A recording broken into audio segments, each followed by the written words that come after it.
छोटे राज्य हो, बड़े राज्य हो, मैं आज एक जिम्मेवारी से कहना चाहता हूं कि निर्णय प्रक्रिया किसी के साथ भी भेदभाव नहीं करेगी। ये निर्णय प्रक्रिया किसी के साथ अन्याय नहीं करेगी।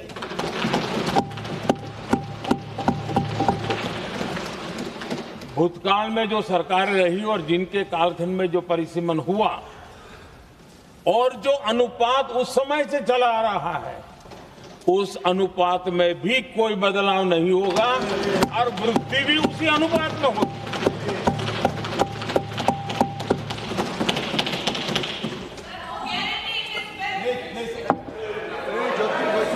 अगर गारंटी शब्द चाहिए तो मैं गारंटी शब्द उपयोग करता हूं। वादा की बात करते हो तो मैं वादा शब्द उपयोग करता हूं।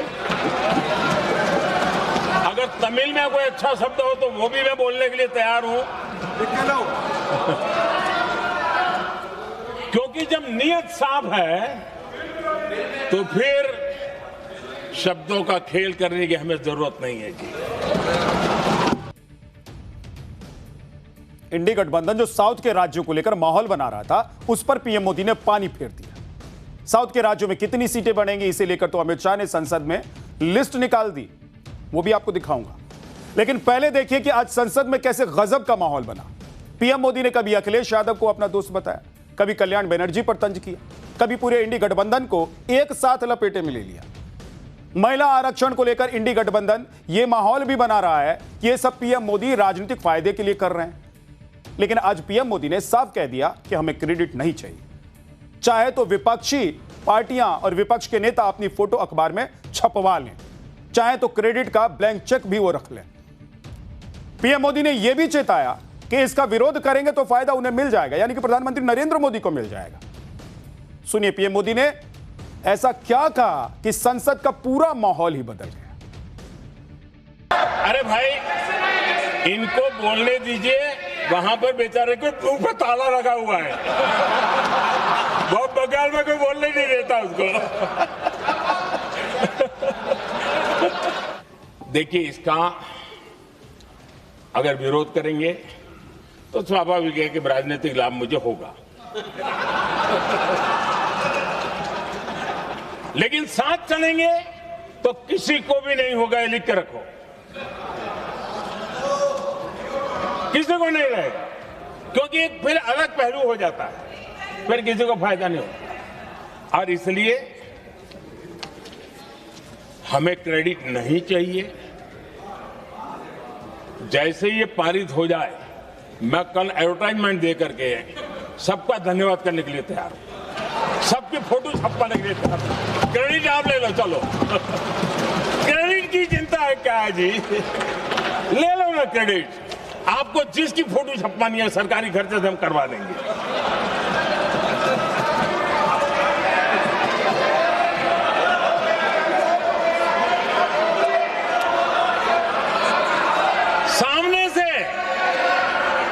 सामने से क्रेडिट का ब्लैंक चेक आपको दे रहा हूं।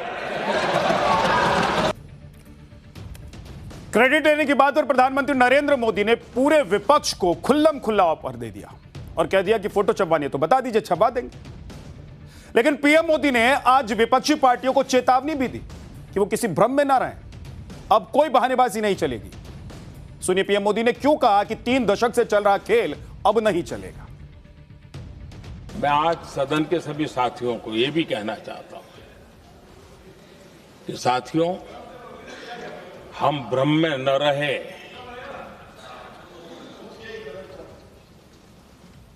हम उस अहंकार में न रहे। और मैं हम शब्द प्रयोग कर रहा हूं, मैं और तुम की बात नहीं कर रहा हूं। मैं हम इस भ्रम में न रहे कि हम देश की नारी शक्ति को हम कुछ दे रहे हैं। जी नहीं, उसका हक है। और हमने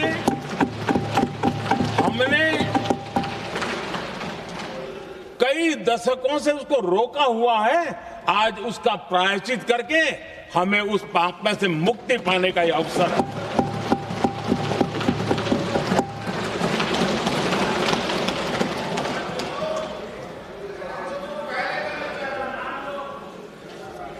हम सब जानते हैं हर एक ने कैसे चालाकी की है, हर बार चतुराई की। बिल्कुल हम तो इसके पक्ष में ही हैं, लेकिन हम इसके साथ ही हैं, लेकिन हर बार कोई न कोई टेक्निकल पूंछ लगा दी इसको और इसको रोका गया। हर बार ऐसी चीजें लाई गई है।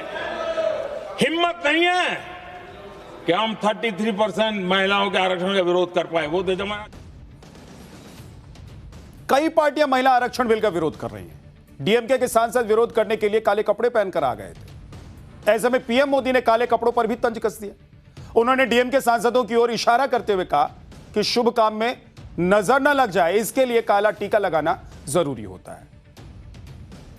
तो वहीं प्रियंका वाड्रा ने भी चुटकी लेते हुए कहा कि शुभ काम भी हो जाएगा और काला टीका भी काम आ जाएगा। सुनिए संसद में पीएम मोदी और प्रियंका गांधी ने क्या क्या कहा। मैं लाइटर में मैं जरूर कहना चाहूंगा, हर एक के अपने राजनीतिक कारण होते हैं और पराजय का डर जरा हैरान करने वाला होता है, लेकिन अपने यहां जब कोई भी शुभ काम होता है उसको नजर न लग जाए, इसलिए काला टीका लगाने की परंपरा है। मैं आपका धन्यवाद करता हूं काला टीका लगाने के लिए, बहुत बहुत धन्यवाद। इसी में से SC ST का जो दर्जा है, SC ST में महिलाओं का आरक्षण 33% हो जाए, 1/3 आरक्षण हो जाए, OBC का भी उचित आरक्षण हो जाए, आज पारित हो सकता है। शुभ काम भी हो जाएगा, बेवजह प्रक्रियाहीन परिसीमन से देश का नुकसान भी नहीं होगा और काला टीका भी काम आ जाएगा। इस सियासी वार पलटवार के बीच आज गृह मंत्री अमित शाह ने विपक्ष के सबसे बड़े आरोप का कंप्लीट जवाब दिया। 2 दिन से विपक्ष यह आरोप लगा रहा है कि महिला आरक्षण को लागू करने के लिए जो परिसीमन होगा उसमें मोदी सरकार नॉर्थ के राज्यों की सीटें बढ़ाकर सियासी फायदा ले लेगी और साउथ के राज्यों को नुकसान हो जाएगा। लेकिन आज गृह मंत्री अमित शाह ने एक बार फिर से एक एक करके बता दिया कि दक्षिण के राज्यों में कितनी सीटें बढ़ेंगी। गृह मंत्री अमित शाह ने कहा कि तमिलनाडु की सीटें बढ़कर 39 से 59 हो जाएंगी, कर्नाटक की सीटें 28 से 42 हो जाएंगी, तेलंगाना की सीटें 17 से 26 हो जाएंगी, केरल की सीटें 20 से 30 हो जाएंगी, आंध्र प्रदेश की सीटें 25 से 38 हो जाएंगी।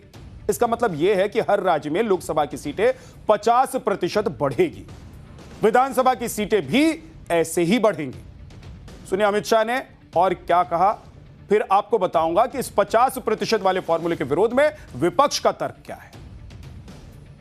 कर्नाटक राज्य में 543 के सदन में अभी 28 सीटें और सदन की 543 सीटों की संख्या के 5.15% कर्नाटक के सांसद यहां पर आते हैं। ये बिल पारित होने के बाद, संविधान संशोधन होने के बाद कर्नाटक की संख्या हो जाएगी 28 से बढ़कर 42 और प्रतिशत लोकसभा में 816 में हो जाएगा 5.14। तो जरा भी नुकसान कर्नाटक को नहीं होगा। तेलंगाना में 17 सीटें हैं अभी और उनकी शक्ति 543 के सदन में प्रतिशत 3.13 है। अब उसमें 50% की वृद्धि होगी और सीटें हो जाएगी 26 और 3.13 की जगह 3.18% उनकी क्षमता।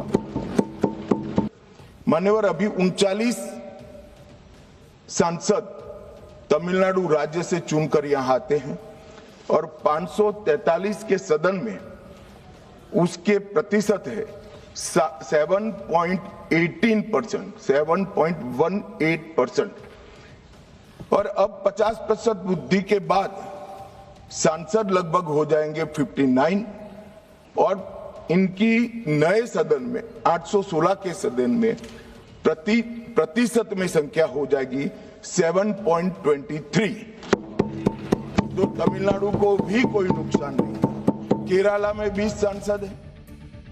अमित शाह जो बता रहे हैं उस हिसाब से तो हर राज्य में 50% सीटें बढ़ेंगी, यानी कि हर राज्य में सीटों की बढ़ोतरी एक समान अनुपात में होगी। लेकिन राज्यसभा सांसद कपिल सिब्बल इस पर यह तर्क दे चुके हैं कि इस फॉर्मूले से साउथ के राज्यों को नुकसान हो जाएगा। यूपी और तमिलनाडु का उदाहरण देते उन्होंने बताया कि अभी यूपी की 80 सीटें हैं, तमिलनाडु की 39, अंतर है 41 सीटों का। लेकिन जब दोनों राज्यों में 50% सीटें बढ़ेंगी, यूपी में 120 होंगी, तमिलनाडु में 59, अंतर होगा 61 का। यानी कि पहले यूपी और तमिलनाडु में 41 सीटों के बीच का अंतर था, जो अब बढ़कर 61 हो जाएगा। इसी को लेकर कपिल सिब्बल ये कह रहे हैं कि इससे नॉर्थ के राज्यों को फायदा होगा, और क्योंकि नॉर्थ में बीजेपी मजबूत है तो बीजेपी को फायदा होगा। यानी कि सिब्बल ये मान चुके हैं कि नॉर्थ में कभी इंडी गठबंधन मजबूत नहीं होगा। कपिल सिब्बल जो तर्क दे रहे हैं उसमें बेसिक मैथ्स की गड़बड़ी है। वो यूपी और तमिलनाडु की बढ़ी हुई सीटों में अंतर दिखाकर यह दावा कर रहे हैं कि तमिलनाडु का प्रतिनिधित्व कम हो जाएगा। विपक्ष को झटका लगेगा क्योंकि बीजेपी की ज्यादातर सीटें नॉर्थ में ही हैं, साउथ में उनका उतना जनाधार नहीं है। लेकिन इस बात में बिल्कुल भी सच्चाई नहीं है। इसके बारे में आपको बताता हूं कैसे। तमिलनाडु और यूपी के उदाहरण से अब आपको समझाता हूं। अभी लोकसभा की 543 सीटों में यूपी की 80 सीटें हैं और यूपी का लोकसभा में 14.7% का प्रतिनिधित्व है। और परिसीमन के बाद जब लोकसभा की सीटें 816 हो जाएंगी, जैसे अमित शाह कह रहे हैं, और यूपी की सीटें 80 से 120 हो जाएंगी, तो भी प्रतिशत निकाला जाए तो यूपी का लोकसभा में 14.7% का ही प्रतिनिधित्व रहेगा। इसमें 1% की भी बढ़ोतरी नहीं होगी। इसी तरह अभी 543 में से तमिलनाडु की 39 सीटें हैं और तमिलनाडु का लोकसभा में 7.2% का प्रतिनिधित्व है। और परिसीमन के बाद जब लोकसभा की सीटें 816 हो जाएंगी तो तमिलनाडु की सीटें बढ़कर 59 हो जाएंगी, यानी कि 50% सीटें बढ़ेंगी। अगर आप इसका भी प्रतिशत देखेंगे तो 7.2% ही निकलेगा। यानी कि तमिलनाडु का प्रतिनिधित्व भी वही रहेगा जो अभी है परिसीमन के बाद और सीट बढ़ने के बाद। और इसमें कोई रॉकेट साइंस नहीं है। यह बहुत ही साधारण सी बात है कि अगर राज्यों में सीटों की संख्या समान तरीके से बढ़ाई गई है तो राज्यों के प्रतिनिधित्व में कोई अंतर नहीं होगा भाई। फिर भी कपिल सिब्बल नंबर गेम का पहिया घुमा रहे हैं, लोगों को घुमा रहे हैं गोल गोल, कह रहे कि गड़बड़ हो जाएगा, साउथ के साथ अन्याय हो जाएगा, नॉर्थ में बीजेपी को फायदा हो जाएगा। कैसे हो जाएगा? अगर गणित नहीं समझते हैं तो यह चैप्टर देखिए। और इसी तरह अब पंजाब के सीएम भगवंत मान का बयान देखिए। वो कह रहे हैं कि कायदे से लोकसभा में हर राज्य का जितना कोटा फिक्स है उसी अनुपात में हर राज्य की सीटें बढ़ानी चाहिए। भगवंत मान बीजेपी पर आरोप लगा रहे हैं। पंजाब और साउथ के कई राज्यों में जहां बीजेपी चुनाव नहीं जीत पाती, उन राज्यों की सीटें बहुत कम बढ़ानी चाहती है। और जिन राज्यों में बीजेपी को भर भर कर वोट मिलता है, उन राज्यों में सीटों की संख्या ज्यादा बढ़ाना चाहती है बीजेपी। यह आरोप भगवंत मान लगा रहे हैं।